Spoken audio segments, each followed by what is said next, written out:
jungle.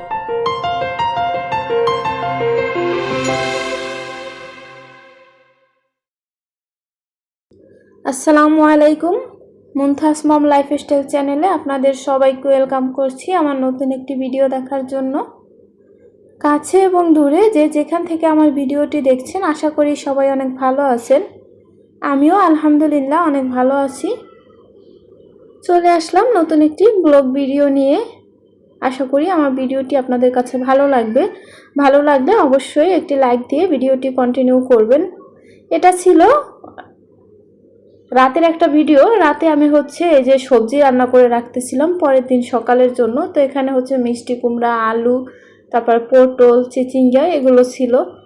তো এগুলো দিয়ে আর সাথে ডালও দিয়েছি। এটা দিয়ে আমি একটা সবজি রান্না করে রেখে দিব।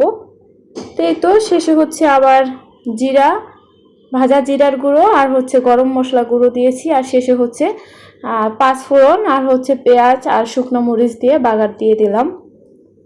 এটা মূলত রান্না করে রাখতেছি সকালের জন্য। সকালে উঠে সবজি রান্না করে রুটি খাওয়া হয় না কখনোই, কারণ সবজি কাটতে কাটতে অনেক বেশি সময় লেগে যায়। আর আমার ফ্রিজে অনেক বেশি সবজি জমে গেছে, মানে ও অনেক কিছু নিয়ে আসছিল। তো এগুলো আমার খাওয়া হইতেছে না। ভাবতেছি সবজি রান্না করে রাখি, তাহলে সকালে রুটি দিয়ে খাওয়া যাবে। সেই চিন্তা করে সবজিটা আমি রাতেই রান্নাটা করে রাখতেছি। এতে করে সকালে আমি ঘুম থেকে যখন উঠব তখন শুধু রুটিটা বানিয়ে আর সবজিটা গরম করে তারপর খেলে হবে। এরপর শেষে কিছু কাঁচামরিচ দিয়ে দিলাম একটু স্মেল আসার জন্য। আর এই তো তারপরের দিন সকালে নাস্তা করে ওই সবজি দিয়ে নাস্তাটা করেছি। এরপরে তো কাটাকুটি করে নিয়েছি। এখন রান্না করব। এখানে চিচিঙ্গা ভাজি করব। তো কখনো চিচিঙ্গা আনে না, তো হঠাৎ করে চিচিঙ্গা নিয়ে আসলো। তো কি করব সেটা চিন্তা করতেছিলাম, পরে মনে হলো ভাজি করে ফেলি। ভাজি করলেই হয়তো বেশি ভালো লাগবে, কারণ এই চিচিঙ্গাটা কিন্তু আমার কাছে ভালো লাগে না। এটা কিন্তু খেতে তেমন বেশি ভালো লাগে না। যদি মাছের ভিতরে দেই তাহলে কেমন শক্ত শক্ত থাকে। এই জন্য ভাজিটা করে নিতেছিলাম, এতে করে হয়তো ভালো লাগতে পারে। তো ইদানিং আমার কোনো ভিডিওই করতে ইচ্ছা করে না, আমি ভিডিও করিও না। দেখা যায় মন চাইলে একটু ভিডিও করি, আবার দু একদিন তো মোটেই ভিডিও করি না, আর রেস্টে থাকি। মানে কোনো ভিডিও দিতে ইচ্ছে করে না, আর এখন আর ছাড়তেও ইচ্ছে করে না কোনো ভিডিও। কিন্তু কি করব, থেমে গেলে তো আবার দেখা যাবে চ্যানেলটার সমস্যা হয়ে যাবে। সেই জন্য আর একটু একটু একটু আর কি ভিডিও করে রেখে দেই, ওটাই আর কি একটু জোড়া লাগিয়ে আবার ছেড়ে দেই, এরকম করি। তো এই তো এখন চিচিঙ্গাটা আমার ভাজা শেষ হয়ে গেছে। এখন আমি ফুলকপি দিয়ে তেলাপিয়া মাছ দিয়ে রান্না করব। তো এখানেও আমি সব ধরনের মশলা দিয়ে দিলাম। সব ধরনের মশলা দিয়ে তারপর ভালো করে কষিয়ে তারপরে তো মাছ ভাজাটা দিয়ে দিলাম। তারপরে ভিডিওগুলো করেছি, হয়তো কোথায় হারিয়ে গেছে, হয়তো বা ভিডিও হয়নি। আমি যে ভিডিও করেছি হয়তো বা ভিডিওতে ক্লিকে করিনি, আমি শুধু ভিডিওই করে গেছি, তো খুঁজে পাইতেছি না। যাই হোক, তারপর আমি মাছটা রান্না করে নিলাম। আর এই যে দেখতে পাচ্ছেন, এটা ওই দিন রাতের একটা ভিডিও। মুনথার বাবা এই মাছটা ও আগের দিন ওর অফিসের ওখান থেকে এই মাছটা কিনেছে। তো এই মাছটা হঠাৎ দেখে ওর অনেক বেশি পছন্দ হয়ে যায়, যে কারণে কিনে তারপর অফিসের ফ্রিজে রেখে দিয়েছে। তো ওই দিন আর আনেনি, কারণ ভালো করে বরফটা হয়নি। তো এই তো গতকালকে এটা নিয়ে আসছে। আর এই দুধটাও কিনেছিল, তো দুধটাও নিয়ে আসছে। তো এই দুধটা আমি কি করব সেই চিন্তা করতেছিলাম। তো এই যে দেখতে পাচ্ছেন, ও 3টা বোতল নিয়ে আসছে। এই বোতলগুলাতে ও সবসময় দুধ নিয়ে আসে, এই ছোট ছোট বোতলে। তো আমি মনে হয় এই বোতলগুলো কত যে মানে ফেলে দিয়েছি। এই বোতলগুলোতে ও সব সময় দুধ নিয়ে আসতো।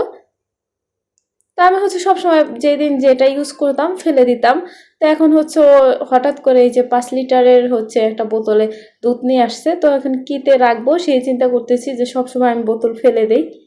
তারপর ও 3টা নিয়ে আসছে, এই 3টাই ও ঢেলে ঢেলে রাখতেছিল, আর বাকিটা এই যে বড় বোতল সহকারে ফ্রিজে ঢুকিয়ে রেখেছে। আর এই যে এই মাছগুলো দেখে তো আমি অবাক হয়ে গেছি, আমার হাজবেন্ড অবাক হয়ে গেছে। এই মাছগুলোকে আমরা বলি খলিশা মাছ।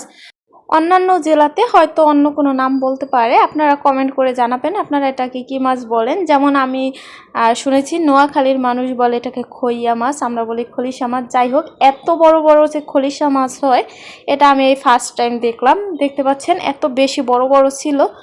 তো একটা মানে চাইলে 2 ভাগও করা যেত, এত বেশি বড় ছিল। তোর বাবা বলতেছিল, মুনতাহার বাবা বলতেছিল দুটো মাছ ভাজার জন্য, বলতেছিল এখনই তাজা দুটো মাছ ভাজি করো, খাবো গরম গরম ভাতের সাথে, দেখি কীরকম স্বাদ এগুলোর। তো আমি হচ্ছে দুটো মাছ কেটে তারপরে এই তো ধুয়ে তারপর লবণ হলুদ মাখিয়ে নিতেছি। তো সত্যি কথা বলতে আমি সবসময় ছোট যে পুঁটি মাছ আছে ওইটুকু খলিশা মাছ দেখেছি, কিন্তু এত বড় খলিশা মাছ আমি সত্যি এই প্রথম দেখলাম আর প্রথম খেলাম, সত্যি ভালোই লাগলো। তো আমার হাজব্যান্ড চিনতে পারেনি, ও বলেছে যে খলিশা মাছের মতো লাগে দেখতে, হয়তো বা খলিশা মাছ এটা ভেবে আমি কিনেছি, কিন্তু অন্য মাছও হতে পারে, আমি জানি না, কারণ এত বড় এই মাছ হয় কি না জানি না।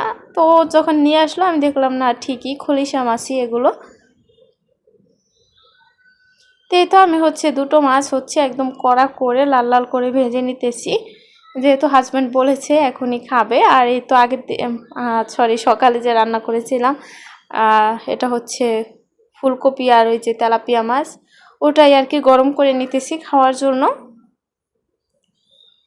আর এই তো চিচিঙ্গা ভাজি আমি দুপুরে খেয়েছি, আর এই তো এইটুকু থেকে গেছে। তো এই তো সব খাবার হচ্ছে এখন গরম করে তারপর খেতে নিয়ে যাব। আর এই তো আমার মাছটা হচ্ছে ভাজা শেষ, অনেক বেশি মজা লেগেছে। তো এই তো আজকের ভিডিওটা এখানেই শেষ করছি। সবাই ভালো থাকবেন, আল্লাহ হাফেজ।